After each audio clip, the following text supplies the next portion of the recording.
Baltimore, Maryland is like many cities in America. It's full of pride, history, art, education, and culture. But just like other cities in America, just around the corner, there is inherently a prevalence of violence, dereliction, and lost dreams. But even here, there is art, love, community, and hope to see a better tomorrow. It's October here now. It has been 3 months since the trial of George Zimmerman. Since the dust has settled surrounding the verdict, people have gone on about their everyday lives. Art is still being created, people's hustle and bustle continues, and there is still a huge difference in how people are living and surviving. Why is this the case after all the media attention of such a racially charged case and the ones like it? It is because it is not the first of its kind in a long line of questionable cases centering around Black men, and not the last we know we will see. I set out to talk to some of the men in my life that have been adversely affected by stereotyping and profiling based on the color of their skin.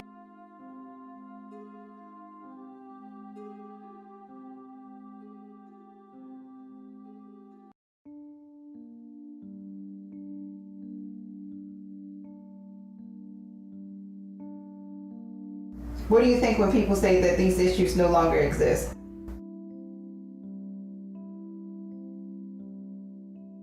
I think they need to really take a look around what's really going on. I think that's bull for them to think that it no longer exists, because it does. I know when it's time to sort of pump my brakes and say, okay, I'm literally going to switch my addiction. And we're targeting each other.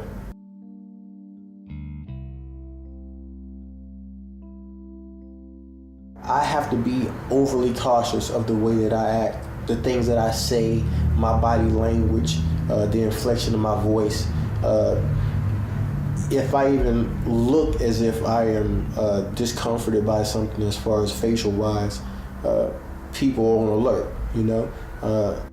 Just from the mere fact that I'm a young Black male, sort of buff, people are intimidated by that. I think that from 1968 to 2013 is not the same time at all. The mentality is different. The people obviously have to be different if the mentality is different. There are still some of the same challenges. They're just not in the same way, but they still are present.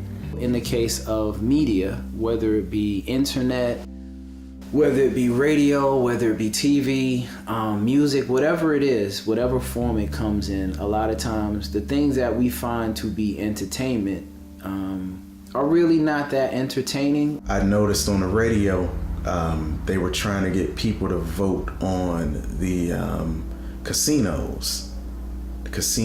And I noticed the radio tried to use an urbanized commercial to make it sound like, you know, getting a casino is what we need to do as Black people. You should have heard on the radio, the women was like, yeah, girl, we're gonna have a casino, girl, and that's gonna get jobs. My cousin need a job. Yeah, girl, that's what we need, girl. You know, like that. And I'm like, it's so funny how they try to make it okay for us to get a casino. This is the only thing that we're putting out there for our youth to see, for other people to see. This is the only thing that is being promoted. Is the stereotypical, or what they believe to be the stereotypical young Black male or Black race, period. You know, it's only the stereotypes that they're putting out there. And you see the pants sagging.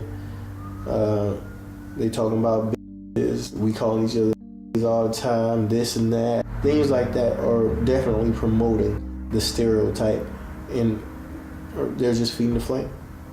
When I heard the verdict of the Trayvon Martin Zimmerman case, when they let Zimmerman get off, in all honesty, All it did was reinforce what I already knew about America.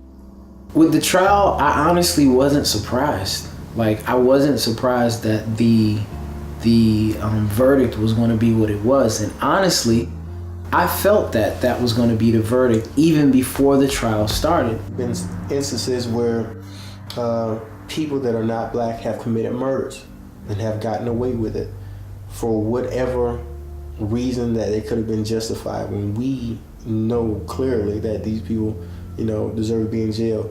Somebody killed their baby, get off free. Someone killed another young black male, get off free.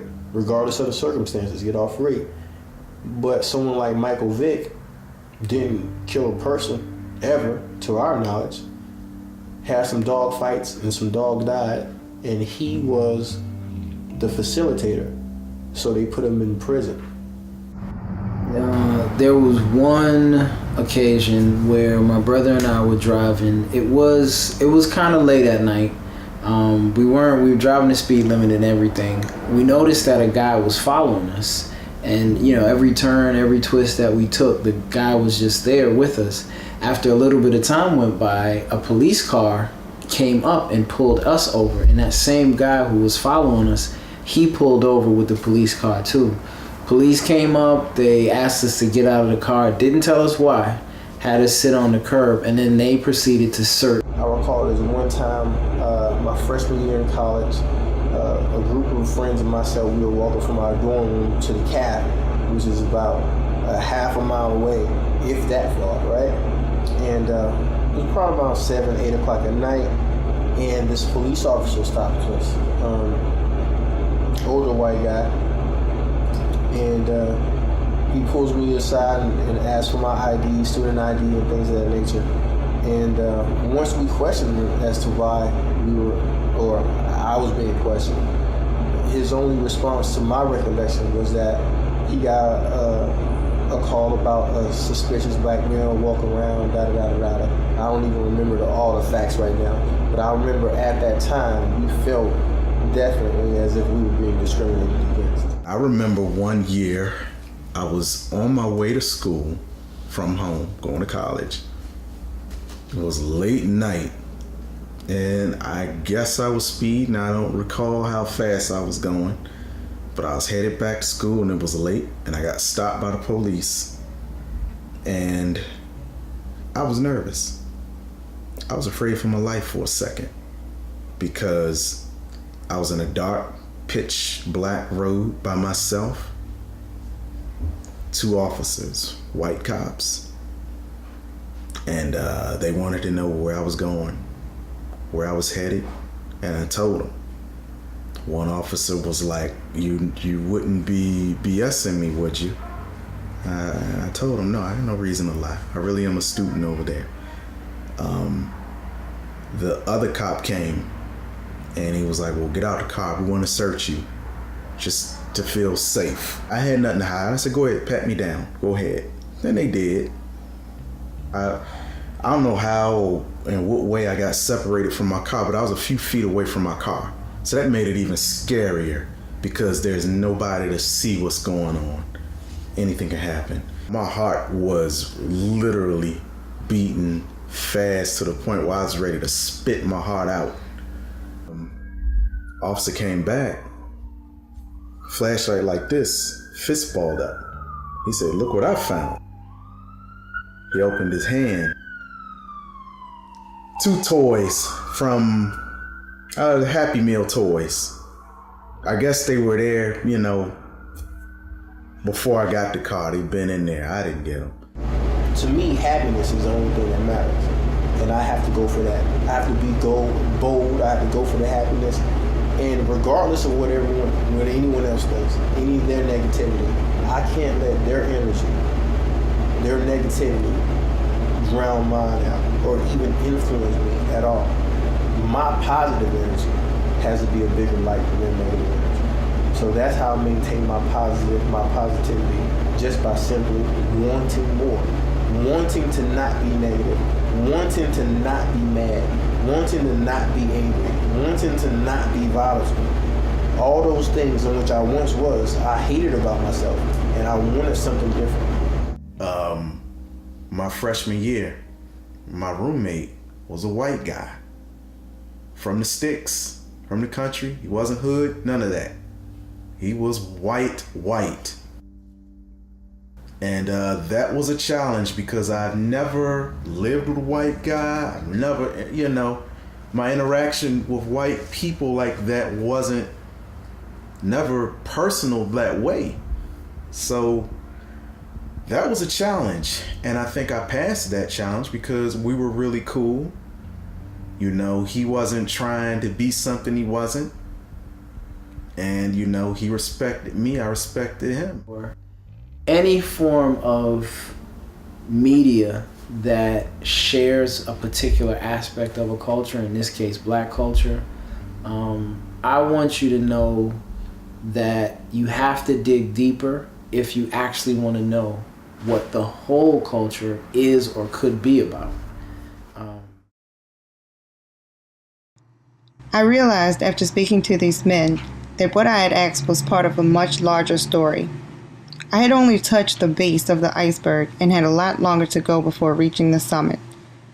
We all pass judgment regardless of race, creed, or religion. Society teaches us to be overly cautious of what we think we see. It is wise to be aware of dangerous situations, but at what price to the ones who are caught on the right side of the law? Are we perpetrating the stereotypes by our own actions? How are you portraying yourself? In Not a Threat, the documentary series, Part 2, I will ask these questions and more.